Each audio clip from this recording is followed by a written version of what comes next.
1950 అక్టోబర్లో చైనా టిబెట్పై దాడి చేసింది. కానీ పాశ్చాత్య ప్రభుత్వాలు దీనిని ఒక అంతర్గత విషయంగా భావించి టిబెటన్లకు సహాయం చేయడానికి ఏమీ చేయలేదు.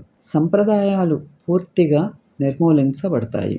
ప్రజల జన్మ హక్కులు హరించబడతాయి. 1931లోనే 13వ దలైలామా టిబెట్ ప్రజలను ముందుగానే హెచ్చరించారు.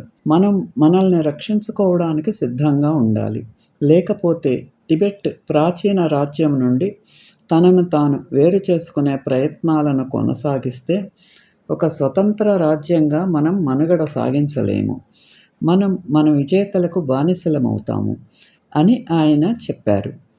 పీపుల్స్ రిపబ్లిక్ ఆఫ్ చైనా సార్వభౌమాధికారాన్ని చైర్మన్ మావో జెడాంగ్ తరచుగా ప్రకటించినప్పటికీ ఆయన ఈ విషయాన్ని బయటి ప్రపంచానికి రహస్యంగా ఉంచలేదు.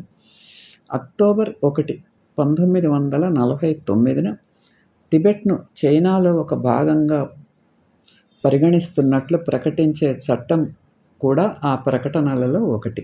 1950 జనవరిలో చైనా రేడియో కేంద్రాలు విదేశీ సామ్రాజ్యవాదుల నుండి బ్రిటన్తో వాణిజ్య ఒప్పందాలను ఉద్దేశించి టిబెట్ను విముక్తి చేస్తామని వాగ్దానం చేస్తూ సందేశాలను ప్రసారం చేశాయి. అక్టోబర్ 1950న చైనా సైన్యం వారి దేశంపై దాడి చేసింది.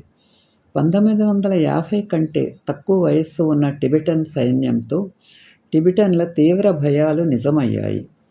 30,000 మంది అత్యంత శిక్షణ పొందిన, మంచి ఆయుధాలు కలిగిన సైనికులు చాలా తక్కువ ప్రతిఘటనను మాత్రమే అందించగలిగారు. టిబెట్ త్వరలోనే ఆక్రమించబడింది. 1950లో ఐక్యరాజ్య సమితి టిబెట్ ఒక సమగ్ర భూభాగమనే మావో వాదనను అంగీకరించినట్లు కనిపించింది.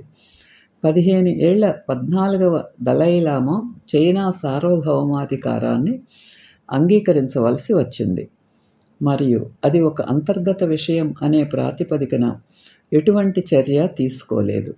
చైనా పాలనకు వ్యతిరేకంగా జరిగిన టిబెటన్ తిరుగుబాటులో వేలాది మంది ప్రాణాలు కోల్పోయిన తర్వాతే చైనా చర్యలు ఖండించబడ్డాయి. కానీ ఈనాటికి ప్రజలు, భాష, మతం మరియు పవిత్ర భవనాల విధ్వంసం కొనసాగుతూనే ఉంది.